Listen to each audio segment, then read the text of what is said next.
Salut les gars et les filles, j'espère que vous vous sentez très bien. Dans la vidéo d'aujourd'hui, je vous montre la routine de niveau 2 avec de nouveaux exercices pour vous entraîner en calisthenics.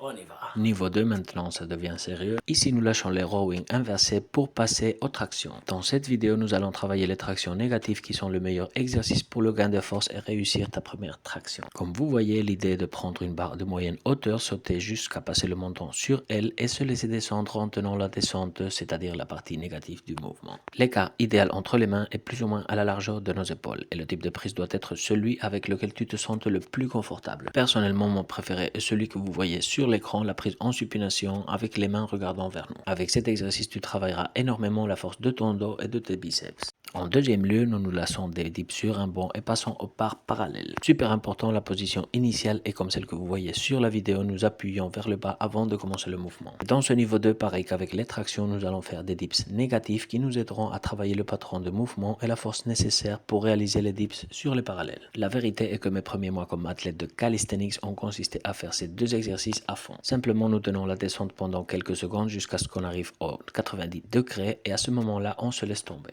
Et puis en sautant, nous retournons à la position initiale pour répéter l'opération. Le troisième exercice de ce niveau 2, déjà pour le bas du corps, sont les fentes. Un exercice merveilleux qui nous permettra de travailler notre force unilatérale et éviter des décompensations entre les jambes. Avec cet exercice, nous travaillons quadriceps, ischio-jambier et fessiers, pendant que la partie interne des cuisses, l'adducteur, agit comme stabilisateur. L'exécution va dépendre des goûts et préférences personnelles de chacun. Nous pouvons les faire en statique en portant une jambe bien vers l'avant, bien vers l'arrière ou même en marchant. Et comme quatrième exercice, je vous présente les pompes diamant, un exercice spectaculaire avec lequel on travaillera davantage la poitrine et les triceps, en même temps que les épaules reçoivent un peu de travail. Une fois dominé les pompes standards, nous passons à cette variation avec une prise totalement fermée. Personnellement, c'est dans la partie centrale des pecs où je ressens le plus de travail.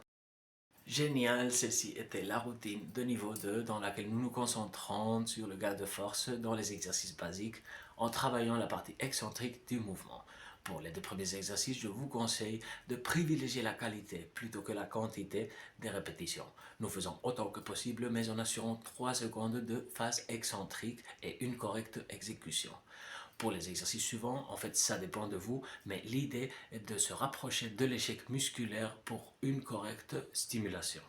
3 séries par exercice, 12 séries en total, 3 fois par semaine serait idéal. Rappelez-vous aussi que vous pouvez les mélanger avec les routines précédentes en l'adaptant à votre niveau.